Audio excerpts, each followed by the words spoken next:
Hey yo les gamers, aujourd'hui une nouvelle vidéo et dans cette vidéo les gens je vais tout simplement vous montrer comment faire un doublage de A à Z. Donc moi d'habitude mon type de doublage ce sera plus les doublages FNAF etc. Mais cette fois je vais vous montrer avec un doublage FNAF comment je fais mes doublages pour que vous puissiez faire la même chose. Si cette vidéo te plaît tu peux directement t'abonner, activer la cloche de notification, lâcher un gros pouce bleu, ça me ferait très plaisir mais ça fait avancer la chaîne. Sur ce moi je te dis bonne vidéo.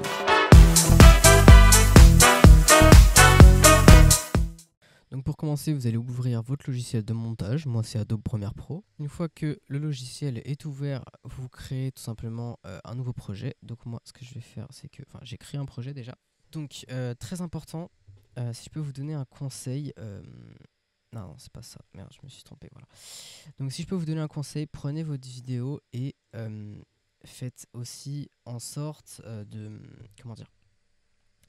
De séparer la voix des bruits de fond. Donc si vous voulez garder les bruits sans pour autant les recréer vous-même, ça peut être long et chiant. Donc ce que vous faites, c'est que vous allez aller sur le site séparateur, enfin c'est un séparateur de voix. Donc dans votre barre de recherche, vous tapez séparateur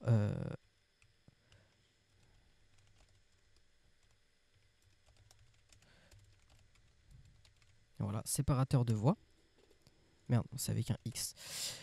Et vous cliquez sur Vocal Remove. Enfin moi c'est celui que j'utilise tout le temps. Vous y glissez le fichier MP3 de votre vidéo et vous le glissez parce que ce truc là ça peut traiter que les audios. Voilà, donc vous attendez un peu le temps que ça charge, ça dure plus ou moins longtemps selon la longueur de votre vidéo. Une fois que c'est fait, donc là vous avez deux parties, vous avez la voix et la musique. Enfin la musique, les bruits de fond quoi, c'est pas forcément une musique à la base pour les musiques, mais voilà. Là ce que vous allez faire c'est que vous allez appuyer sur sauver musique. Voilà, donc là ça va sauver juste cette partie sans les voix.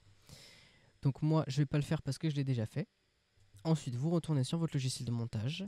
Vous allez y glisser les vocaux, enfin la musique, enfin les bruits quoi, sans la voix. Ensuite, vous allez glisser la vidéo dans la partie montage, puis l'audio. Voilà, l'audio c'est ce truc là. Donc là, une fois que tout est prêt, donc oula, c'est un peu fort. Je vais baisser un tout petit peu. Donc là, on peut entendre les voix. Donc ce que vous allez faire, c'est que vous allez ouvrir un enregistreur de voix. Donc moi j'utilise celui de Windows, il est très bien. Et vous enregistrez les voix que vous entendez dans la vidéo. Voilà. Donc après, ça c'est à vous de voir. Soit vous traduisez au mot près ce qui est dit dans la vidéo, soit vous créez votre propre script. Dans ce cas-là, je vous conseille de créer un fichier texte que vous appellerez dialogue. Voilà, comme vous l'appelez comme vous voulez. Et dedans, vous mettez les dialogues de ce que... Enfin, les dialogues qui sont dits dans la vidéo, ou alors le script que vous voulez faire. Une fois que c'est fait, vous enregistrez les voix. Moi, je l'ai déjà fait. Donc, je vais juste chercher où est-ce que je les ai rangés. Donc, si vous utilisez l'enregistreur de voix de Windows, vous allez faire clic ici, ouvrir l'emplacement du fichier. Donc là, ça va vous ouvrir une page avec les enregistrements. Vous sélectionnez vos enregistrements et vous les glissez dans le gestionnaire de fichiers de votre logiciel de montage. S'il y en a. En tout cas, sur Premiere Pro, il y en a. Ensuite, les vocaux, vous essayez de les caler au bon endroit. Moi, je vais tout synchroniser et on se retrouve juste après. A tout de suite. J'ai oublié de préciser, si vous devez fragmenter votre audio, ce que vous faites pour le recoller, si vous voulez rajouter des effets que ce soit propre, vous cliquez glisser comme ça, vous faites clic droit et vous appuyez sur imbriquer, comme ceci. Voilà, vous pouvez mettre le nom que vous voulez. Moi, je laisse séquence imbriquée 1, ça permet de mieux m'y retrouver. Et ensuite, voilà, vous avez une séquence imbriquée, donc ce sera plus propre. Aussi, si vous voulez rajouter des audios en bas, enfin en haut, en bas, en haut, en bas, sans pour autant que ça se chevauche, vous faites clic droit, ajouter des pistes. Ok. Et là, ça vous ajoute une piste audio. Voilà, moi je vais le refaire. Tac. Tac, voilà.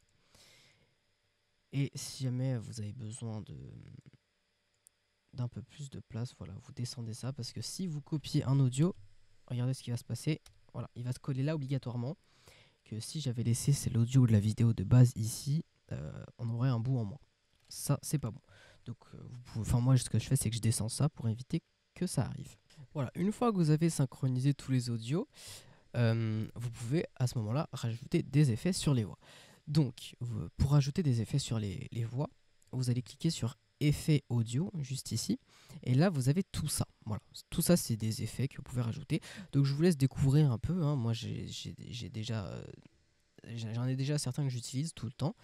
Donc pour moi, ce sera temps et hauteur de son. Ça permettra de ralentir, enfin, ça permettra de rendre la voix plus grave ou plus aiguë sans pour autant la ralentir ou l'accélérer. Ça, c'est trop bien. Ensuite, il y a spécial. Donc ça, c'est pour modifier, rajouter des effets, comment dire, des effets auditifs à votre voix. C'est-à-dire pour avoir une voix robotique, une voix téléphonique, une voix, voilà. Donc ça, c'est à vous de voir. Et ensuite, il y a la réverbération. Ça, c'est absolument génial. Moi, j'adore ça. Donc je vais en mettre juste là. Et ensuite, je vais mettre un transpositeur sur Springtrap. Parce que Springtrap, pour moi, c'est quasiment obligatoire. Puisqu'il ne faut pas oublier que c'est un humain mort dans un corps de robot. Donc il faut mélanger la voix, le côté aigu de la voix humaine et le côté grave d'une machine, d'un robot assez vieux. Donc là-dessus, est-ce que... Voilà. Donc moi j'ai mis réverbération. Là-dessus, je peux mettre un transpositeur aussi, ça peut être pas mal. Et je vais mettre suite de guitare là-dessus et je vais vous montrer à quoi ça sert. Donc pour commencer, je vais rajouter de la réverbération sur la voix principale. Ah oui, je vais mettre un transpositeur aussi, parce que j'ai peut-être un peu la voix aiguë par rapport au personnage. Donc élevé, comme ceci, et transpositeur. Donc vous avez plusieurs modes, plusieurs préconfigurations. Il y a élargissement, gerbille en colère, seigneur ténébreux, mortellement malade. Donc pour la voix principale, la voix d'arrière-plan de Scott, moi je vais laisser par défaut et je vais baisser d'un parce que ma voix elle est déjà suffisamment grave, parce que je peux la modeler, je peux la modifier moi-même en parlant. Ensuite, là-dessus, je vais rajouter un tout petit peu, enfin je vais baisser un tout petit peu la voix. Voilà, donc maintenant je vais m'occuper des transpositeurs, donc ça je vais le mettre à mon 4. Je vais voir ce que ça donne. Moins 4. Moins 4. Voilà, tac. Donc suite de guitare, si vous voulez modifier, donc pour rajouter les effets auditifs à votre voix, modifier vraiment votre voix, vous cliquez dessus et là vous avez des préconfigurations. Donc là il y a box poussée, crieur de métal, effet gadget, etc. Je vous laisse découvrir, par exemple téléphone à ficelle, vous aurez une voix téléphonique, comme si vous étiez au téléphone. Heureusement, oui, mais j'ai survécu. Voilà, comme vous pouvez le voir, c'est assez cool. Donc moi je vais enlever suite de guitare parce que je ne l'utilise pas. Enfin en tout cas pas pour Springtrap. Ça ne me sert à rien. Moi j'utilise pour Enard. Pour Springtrap je ne l'utilise pas. Donc pour Springtrap moi ce que je fais c'est que déjà je rajoute un audio. Parce que ce que je fais c'est que déjà je duplique les audios. Je rajoute un aigu et un grave. Donc là copier-coller. Ensuite copier-coller. Ah merde, il faut que j'en rajoute un. Hop là, je rajoute une piste. Tac. Je le glisse ici. Alors, il faut bien que ce soit... Voilà. Ensuite, ça. Tac. Et je le rajoute juste ici. Voilà, pour que tout soit aligné. Ensuite, ça, je vais le laisser en normal. Et je vais voir ce que ça donne. Heureusement, oui, mais j'ai survécu. Donc là, le son, il est peut-être un peu fort. Je vais le modifier. Voilà, je vais mettre à 3, 8.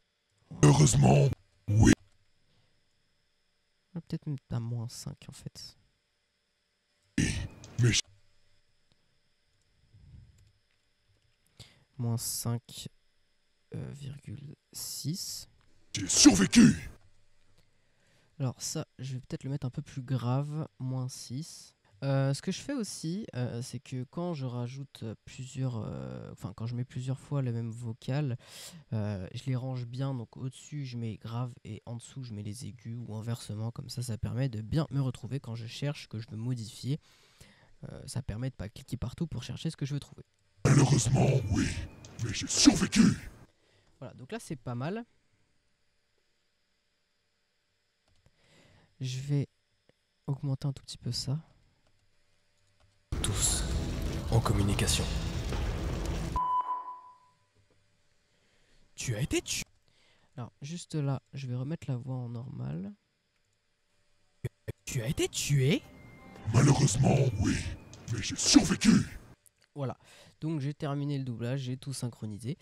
Une fois que tout est bon de votre côté, une fois que vous avez terminé tout ce que vous vouliez faire, pour exporter la vidéo, vous cliquez sur Fichier, Exporter, Média, vous faites tout simplement CTRL-M. Ensuite, si vous voulez exporter la vidéo en 4K, c'est très important. Vous cliquez pour le format sur H264, pas Blu-ray, pas celui-là, pas... Voilà, H264.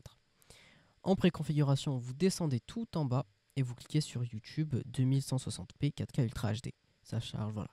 Donc là, ce sera de la 4K. Et pour que ce soit 4K, pour que la 4K soit captée par YouTube, parce que si vous laissez ça, ça va pas être compris par YouTube, vous cliquez sur Utiliser la qualité du rendu maximal et utiliser les prévisualisations. Bon, je sais pas trop à quoi ça sert ça, mais je l'active tout le temps. Ensuite, vous cliquez sur Exporter. Il y aura un petit temps de chargement, ça dépend de la longueur de la vidéo. Si la vidéo est longue, ça va être long.